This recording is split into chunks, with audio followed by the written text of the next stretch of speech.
Hi, I'm John Nersesian, Head of Advisor Education. We know that there are a variety of appropriate year-end planning strategies that we typically deliver to our clients in order to provide them with the very best advice and in order to help them achieve better outcomes. Let's start first with investment portfolios and the relevant year-end strategies pertaining to them. As we know, the first strategy is to appropriately recognize capital gains and capital losses in our client portfolios. Let's do a quick refresh. As we know, capital gains are taxed at a preferred rate as compared to ordinary income. Please recognize that in addition to these rates, higher income clients, those with incomes above $250,000, are also subject to the 3.8% net investment income tax. That essentially creates two additional brackets, 18.8%, and it increases that 20% marginal rate to 23.8%. I want to draw your attention to that 0% rate that appears at the top of the chart. For clients who may have seen a reduction in their income during the year, maybe they were between jobs, maybe they were COVID affected, maybe there was recent retirement in their financial lives, that may present an opportunity for clients to selectively realize capital gains in their portfolios and to fill that lower bracket to be able to realize these at a lower tax impact. So the first strategy is to appropriately recognize capital gains and capital losses. We also want to remind our advisor friends that it's important to avoid the wash, loss, sale rule in this endeavor to appropriately recognize capital gains and capital losses in client portfolios prior to the end of the year. This wash, loss, sale rule essentially encompasses a 61-day period of time, 30 days before the sale, 30 days after.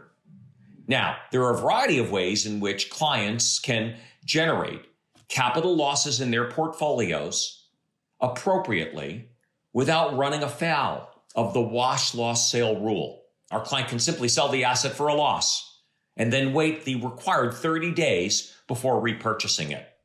So if I own GE stock at a cost basis of 50, the stock's trading for a lower price today, I can sell those shares, book the loss for tax purposes, and then wait the required days before repurchasing it. For those of you who might contemplate this strategy, please recognize that November 29 would be the last day to buy these shares, with the ability then to sell the original position for the purposes of booking a loss in 2022. Let's now turn our attention to the second grouping of year-end strategies, those that specifically focus on income tax management. Let's do a quick review of the income tax brackets. We know that we deal with a federal rate that is progressive in nature, starting at 10% and then currently capping at 37%. Given the changes that took place under the Tax Cuts and Jobs Act that became effective in 2018. We know that the standard deduction is increased from $12,000 to today's level of just over $25,000, relatively high. We also recognize that itemized deductions that are available to our clients under Schedule A are significantly reduced. Let's review them for clarity. One of the itemized deductions available today remains medical expenses, but medical expenses are only deductible to the extent that they exceed 7.5% of our clients' AGI. Very few clients are in a position to take advantage of that medical expense deduction. We know that SALT taxes, state and local taxes, property, and the checks that we send to our local governments are deductible, but with a cap of $10,000. Mortgage interest is deductible, but if our clients have a mortgage and only if they are itemizing their deductions. How's that for an interesting conversation?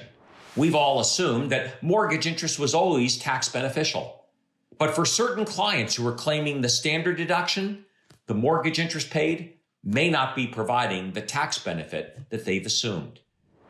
Here's our last strategy.